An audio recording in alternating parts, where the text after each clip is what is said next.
I am genuinely curious about how this conversation is going to go. And I say that because I didn't grow up in media and advertising, right? And I've asked our friends at 4A's a couple times, I'm like, you sure you guys want me to talk about this? And they were like, yeah, go for it. Diversity and perspectives. So that's what you're gonna see today.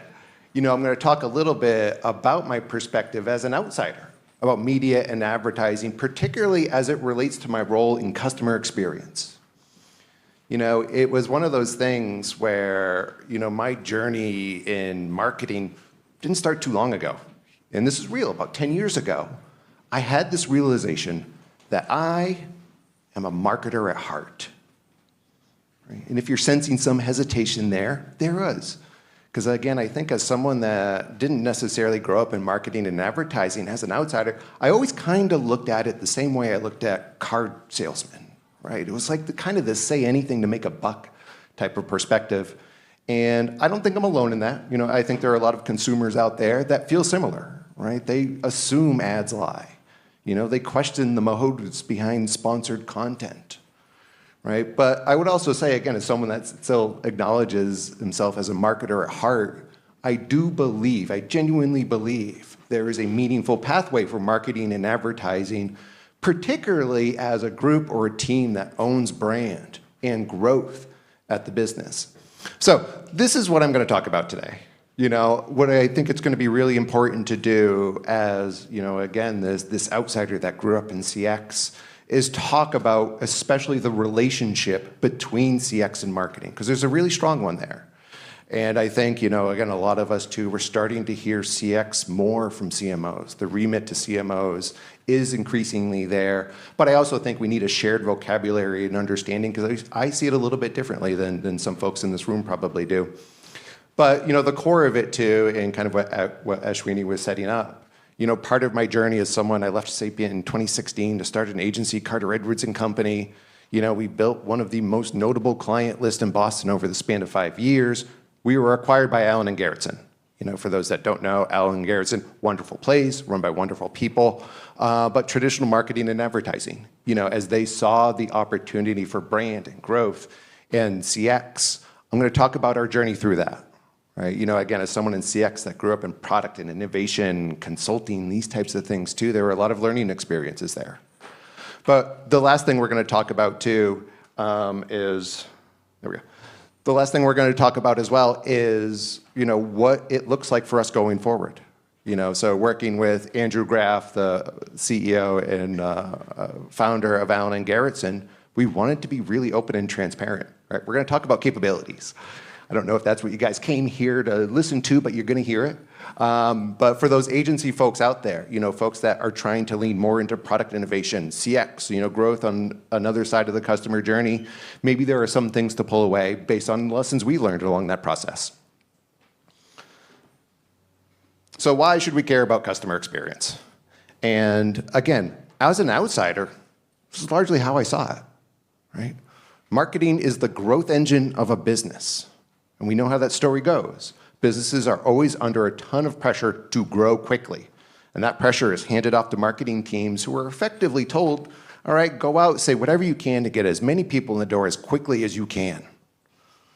But as often goes, sometimes customer problems get in the way of that. And traditionally speaking, we would try to solve those problems with more marketing dollars. Right? We used to be able to overcome some of these growth challenges by just putting more money into media, advertising, campaigns, PR, now social, right? But we've also seen the effectiveness of this approach wane. Because one of the problems with that is these things, marketing, advertising, campaigns, PR, now social, is that they weren't designed to solve the customer problems. Right? They were only designed to change the tides of perception and put more people into the funnel. Right? Because we know what happens. Right? When customers go out in the world and have a problem, they're now taken to the internet, putting their perspectives out in the world. People are seeing that, and it's carrying much more weight than paid media. Right? And so, again, as we look at these types of things too, I think the reality for a lot of us now is that we can't hide poor products, terrible customer service, even shitty business ethics behind thinly veiled marketing attempts anymore. Customers learn to see right through it. And this is personal perspective, but I believe that one of the biggest things that impacted this, or the biggest shift, was that digital lets people see businesses for who they really are, not just who they say they are. Digital lets people see businesses for who they really are, not just who they say they are. Right? And I think you saw a little bit of that come through in Tom's messaging as well. Right? Prioritize the do over the say. And I think this is fine and all, but it's like then what? If we believe in that, I know I do, what do we do about it? And again, belief as an outsider, I do think, as marketers, we have to look beyond our traditional focus on acquisition, awareness, campaigns, activation, just getting people into the doorway. And if growth is our goal, if sustainable growth is our goal, we also have to be looking at these things: service, retention, loyalty, improving NPS, customer lifetime value. And guess what? If we're talking about these things, we are talking about customer experience, right? And I wanted to make sure to point this out because, again, when we're talking about shared vocabulary too, I often see CX thrown around in media and advertising, but it's used as a replacement for anything digital experience, right? But I would say, listen, if the goal of that work is just about awareness and engagement, it's probably more brand experience than it is customer experience. Customer experience tends to be everything that happens after they walk in the door, right? And this is the world I work in, and I can say that, another one of the more challenging things about focusing on this or focusing on growth opportunities through this is that it's about 90% technology and operations. Advertising and media isn't set up to solve these customer problems, to solve these challenges, right? So if we're trying to get CX into a place where we are growing businesses by helping customers stay longer, spend more, tell their friends about all the great things that are happening, this is an area we do have to lean in more. And I think because it is 80, 90% technology and operations, it's typically owned by the Accentures and the McKinseys of the world. There are already people doing this. But I will say, as someone that's worked pretty closely with these folks for 20, 25 years, and I think I'm in a safe space. I don't think there's a lot of them here. But they have their own problems. I almost did as I stepped off of that. These guys, they don't understand the role of brand, differentiation, audience needs. They wouldn't know these things if it jumped up and bit them in the ass. And ultimately, I think that's the opportunity it presents, right? And we've seen some brand leaders. It's the usual cast of characters like the Starbuckses and the Disneys of the world. What they realized is that if they take those things that marketing does really well, again, I'm talking brand, differentiation, the needs of the actual audience, and bring them deeper into the business through service, employee experience, retention, loyalty, all these types of things. And I think loyalty is a really great example. We've been doing a lot of work there because I will tell you, and again, this goes back to, kind of their blind spots, spending, $75 for 7 coffees and earning 172 points that you can redeem for $1.62. It's not a loyalty program. It's just a really complicated coupon, right? The ability to bring these things, again, I think there's such a strong opportunity to do this. And, I think we can simplify it a little bit too when we look at it from 2 parts. And for those that, if you've been paying attention to customer experience, it's probably not new. I hear this. Let's shape and engage people in the brand promise, and then make sure we can deliver on the brand promise. So, when we're talking about the role of CX and growth, it's our ability to deliver on the brand promise. And then make sure it's connected by a comprehensive social strategy, so we're amplifying all of the great things that people are already saying out in the world. Again, I think there's a lot to build off of Tom's conversation as well. Especially when we start to wrap a lot of marketing and engagement around these authentic messages happening. To me, this is growth. This is the point of view we went to market with in 2017 when I started Carter Edwards & Company. And it set us up to do pretty well. We helped Panera launch delivery. We invented the future of their loyalty program. 40 million members, largest in the country for their type of loyalty program. We helped launch lines of business. We took work over to rebrand Toast, payment point of sale too, ahead of their $40 billion IPO. We did tons of work for Biogen, Fidelity. We do a lot of work in food and beverage. I think it's safe to say if any of you guys eat food, you have used our work, right? And ultimately, we were acquired in 2021 for this reason. And the reason we were acquired too, and full transparency, I was trying to sneak in some slides here, but I missed it. It was a little too late. But if there was another slide here, it effectively had media and advertising. Hope the camera can follow. It had customer experience and digital experience in the middle. And then we had business systems and all the enablement stuff that allows those things to happen, right? If we have these three categories of capabilities, we were largely in the center, right? As Carter Edwards, as a small agency, and we had problems growing and scaling by ourselves. Part of it is just, hardest part about being a small business is being known as a small business.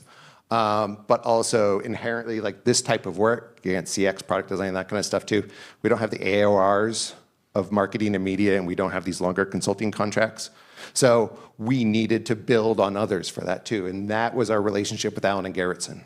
I had known those folks for quite some time, really close friends, Chief Creative Officer, one of the most wonderful people I've worked with, Jen Putnam, and their founder, Andrew, who we talk about a few times, wonderful person.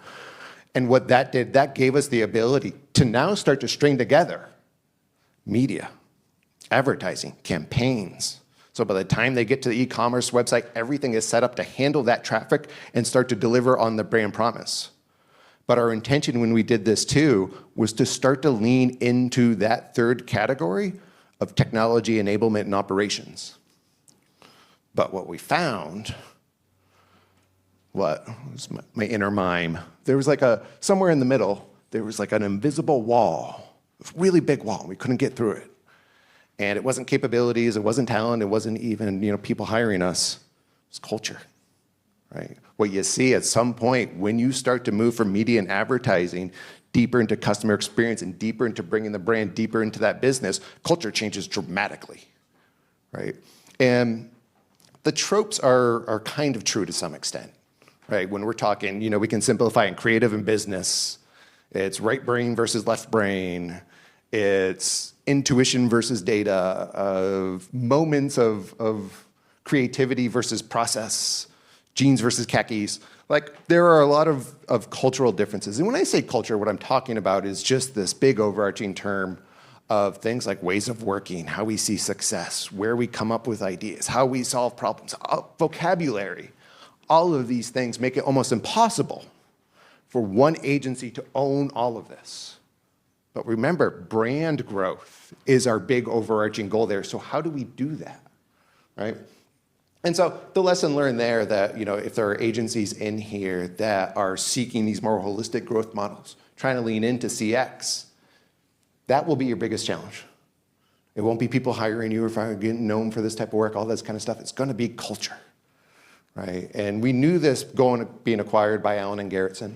We had the support of Andrew, we had the support of Jen, their Chief Creative Officer, but there were still challenges. Ultimately, I'm going to talk about, we spun off and why that was, and ultimately the whole topic of the discussion here. But also want to share some of the lessons learned, right? Again, in hopes that for folks that are trying to do this too, there's an easier pathway. Because, I think going back to our original statement too, our goal isn't to hold these things close to us. Our goal is to elevate the role of marketing and brand. Right? And I think the more of us that participate in this and understand this and build our own agencies or internal brand teams and marketing teams, the better, right? So we have 5 lessons learned. The first lesson, training sales and account management was hard, right? These teams, when they're good, they can work with clients to understand what their real problems are, right? And that comes, people that do it well, that comes from decades of relationships and learning these things and nuance and all this kind of stuff.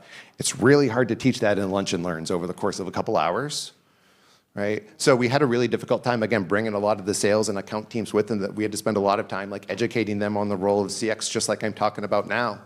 We didn't have the clarity. It took us a while to really figure out that point of view. But again, it's one of those things too, where you really have to look at that pretty intentionally. customers or our clients, I would say, the people that buy us, they're still aligned to very traditional models, right? One of the things we found, I talked about, some of that work we did do and we were successful with at Carter Edwards and Company. Well, some people weren't coming back to me, once we were part of A&G. We had made the decision to effectively sunset the Carter Edwards brand because we wanted a lot of our work to deliver up to this brand's best self promise from A&G, but it all dried up. So who's hiring a marketing company to do their customer portal, to develop their commerce app, these types of things. And so, a lot of our clients were still holding on to like, what, I'm gonna hire a media agency to do this, I'm gonna hire a digital agency to do that, and I'm gonna go hire Accenture to do some of the plumbing and back-end systems, that kind of stuff too. So there's a point of view that still needs to catch up with the world. It's a hard one. No one single team owns CX. Right? CX is a coordination between marketing, IT, sales, operations, whole bunch of different teams. And again, I keep hearkening back to this notion of owning this holistic view of growth and how hard it is for one brand or one agency to really own that. And you need to in some way. You need to be able to shape and influence. But again, knowing that you're going to have to traverse all of these different teams, the role of marketing is going to never be to own customer experience. The role of marketing is to facilitate it with brand in the center, right? And learning and understanding, how you look at those types of things and facilitate that is going to go a long way. CX is a program, kind of related to the last one, but this was actually what we're really speaking about here is the world of program management, not project management, program management. Whole bunch of tracks of work going. That was a really difficult obstacle. We had to really elevate the role of program management at Allen Gerritsen so we can manage really big tracks of work. So, again, lesson learned, think really intentionally about how you structure programs over projects when you're shaping the work up front. And lastly, this is probably the most profound one, right? This one bugged the hell out of me for like 8 years. It didn't matter how many times, I talk about that cultural divide, it didn't matter how many times or how early I took folks and collaborated with folks in business technology, creative marketing, and advertising, they never agreed on the path forward. When we're trying to shape work and shape pitches where a lot of I genuinely believe that's probably where success, really happens is our ability to shape the work correctly. I could never get these guys to agree, right? It didn't matter how many times they'd nod in the meeting and then I'd get back channel conversations like, I don't understand what that guy said. I'm like, why is he talking all over the place? It wasn't until I came to that realization. And when I say agencies sell the work, when I say work, what I'm talking about is it's this work that stands up on a pedestal, right? The creative work, the big idea, the stuff that can spur a cultural zeitgeist that makes celebrities out of advertisers, like that view, the stuff that wins Cannes Lions, all that kind of stuff. Right? And we do, when we create pitches and we do all the spec work and we walk in with what the idea is and we try to win it based on that, that stuff doesn't exist in consultancies. Right? How are we going to know what the idea is until we spend months learning about the business? Right? So we sell methodology instead. All consultancies and product and technology companies, they're going to have their own methodology. It's going to have an acronym. It's going to do all these types of things too. And we prove that our methodology works based on case studies.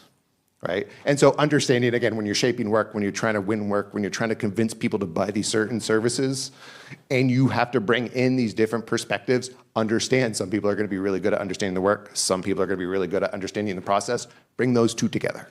Probably one of the most helpful things I can talk about. So we're now on to the third and final section, the third and final leg. This is the part where, we wanted to be open and transparent about how we're thinking about this journey, about how we came into Allen and Gerritsen, learn the lessons we learned, and what do we do next? I talked about some of those challenges, right? And this is where we started. We took Carter Edwards, we created we kept as a team, but we were largely embedded in a traditional marketing and advertising company, right? It came to all those cultural challenges that come with it. But based on those things, particularly based on that notion of that cultural divide between these two teams, last year we made the decision to pull it back out. We relaunched as CeCo Digital last year in partnership with A&G, right? And what we're really starting to speak to now is collaboration models. I said marketing and advertising cannot own this holistic growth model because there are those cultural barriers, We tried it. We tried our best. Maybe someone else can figure it out, but we couldn't. And so what we did is also partly the opportunity. Our ability as we start to own more technology. We brought in another good friend of mine, Raj Heda. So he's one of these guys I worked with at Sapient, went on to BCG, partner at Bain, this type of thing too. He's now helping us build CeCo Digital, right? You can tell like that type of capability that allows us to do a lot of these enablement things, a lot of AI stuff that as a designer would go way over my head. But it's really important. This together with ANG is a big part of that message. And I think once we start talking about like stepping out, too, we start to run into, are we a holding company, all this type of stuff too. But I think that integration in the center where we overlap, I'm looking at my time. I'm going to try to run through these things pretty quick. How we're intentional about collaboration is also really important. We do that a lot with brand vision projects. It's a great time to bring in CX and brand and stuff like that. Program planning I talked about. Our ability to look at these things holistically and plan out how these different tracks intersect with each other is something we still partner a lot up on. Even I have to find that. Integrated staffing, that's obviously a really big one too. As an agency too, we can't just like throw work over the fence and hope someone can deliver on it. You need to be buttoned up on the operational side. And then lastly is the unified billing and contracts. And I say that too because if we're pulling this aside too, it puts us in a place where now we need to sell a collaboration model to our clients, and that can be really challenging. So things like unified billing, where we work out a way to pass things back and forth, makes it that much easier for our clients to buy us.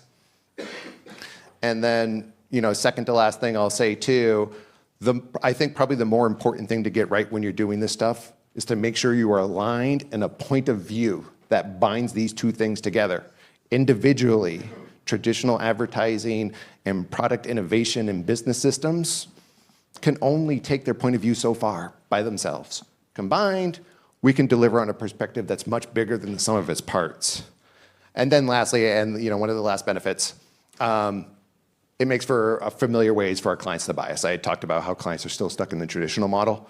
When we're this way too, they can still, CMOs can still buy traditional advertising, chief technology officers can still buy product design, and then we just bring them together, as they see fit under this too. And I think that about wraps it up. Thank you. Oh, there it goes. Okay, it's gone. I was going to say, don't go to that website.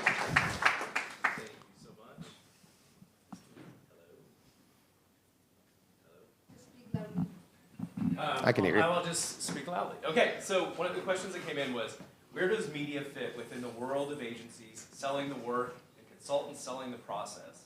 Should media teams focus more on the process? I think media teams, I think everyone should focus on the process to some extent. And I've seen this working with a few different agencies too, because this creative process, at least on the creative side too, sometimes it's more driven by moments of inspiration, like the types of things. I'm like, I could come up with the idea in a week, I can come up with the idea in 2 months, I don't know. You have to be able to apply process to these things to be successful. But what I will say, particularly the relationship that I've best found with media teams too, is before we put all that money into media and gather all the millions of people and send them the websites and stuff too, we have to make sure all of that traffic is set up to be successful. Right? And that's where planning and process becomes really important with those two teams.